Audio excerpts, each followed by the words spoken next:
പോയി കൊടുക്കാം.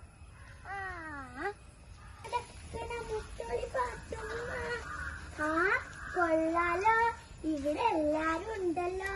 ഇന്ന് കഴിച്ചോ? അല്ല, നിങ്ങൾ എന്റെ ആടിന് കഞ്ഞെള്ളം കൊടുത്തിരുന്നോ? എന്റെ ആടിന് കഞ്ഞെള്ളോ? ഈ പെരയിലുള്ള പുസ്തകങ്ങളും കടലാസുകളും എല്ലാം തിന്നു തീർത്തു. അതിന്റെ ഇടയിലാ ഓളൊരാട്. ഇന്റെ ആടൊന്ന് പെറ്റോട്ടെ, അപ്പ കാണാം നിങ്ങൾ എല്ലാരും പുറകെ നടക്കണത്. അന്റെ ആട് പെറുമ്പോ ഈ സുബൈദാനെ മറക്കല്ലേ പാത്തുമ്മ. ഇത്തിരി പാലി സുബൈദാക്കും വെച്ചേക്കണേ. തരും തരും, ഒരടി വെച്ച് തരും. അമ്പട കുൽസു, ഇന്റെ ആടിന് കുറ്റം പറഞ്ഞതും പോലെ ഇപ്പൊ നിങ്ങൾക്ക് ഇന്റെ പാലും വേണം.